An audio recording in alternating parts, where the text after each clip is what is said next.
Varian COVID-19 Omicron XE dan XJ menjadi potensi ancaman baru terhadap peningkatan jumlah kasus COVID-19 di Indonesia. Meski begitu, Satgas Penanganan COVID-19 menyatakan varian XE dan XJ masih belum terdeteksi masuk ke Indonesia.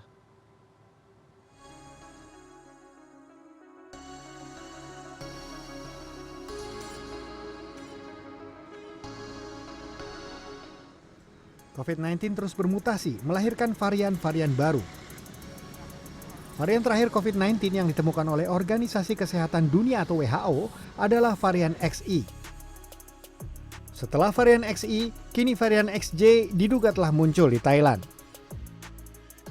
Epidemiolog Universitas Indonesia Tri Yunis Miko Wahyono menjelaskan, varian XE adalah hasil dari rekombinan subvarian BA1 dan BA2 dan ditemukan pertama kali di Amerika Serikat.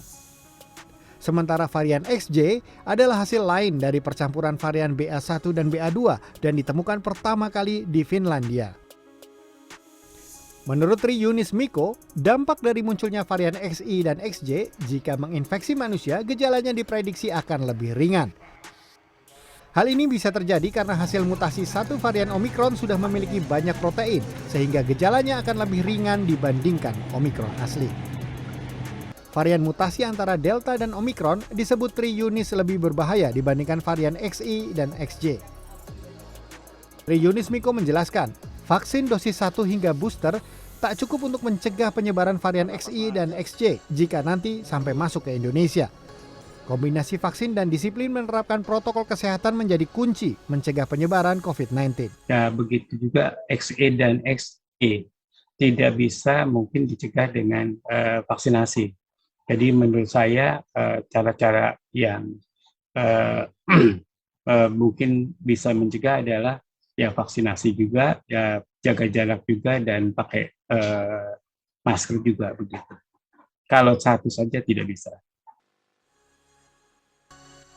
Sementara juru bicara pemerintah untuk penanganan COVID-19, Wiku Adhisa Smito menyatakan, virus varian XE belum masuk ke Indonesia. Wiku meminta kepada masyarakat untuk tidak panik karena rekombinan COVID-19 bukanlah hal yang baru. Dan berdasarkan data awal didapati bahwa kemampuan penularan Omicron XE sekitar 10% lebih tinggi dari Omicron BA2. Namun, WHO menekankan perlunya penelitian lebih lanjut terkait temuan awal ini. Sejauh ini, menurut Kementerian Kesehatan, varian yang pertama kali ditemukan di Inggris ini belum ditemukan di Indonesia.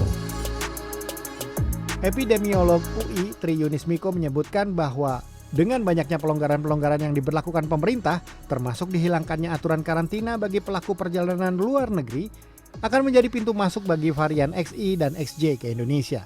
Meski begitu, dia memastikan jika nantinya varian XE dan XJ sampai masuk ke Indonesia, kondisinya tidak akan separah gelombang 3. Tim Liputan CNN Indonesia.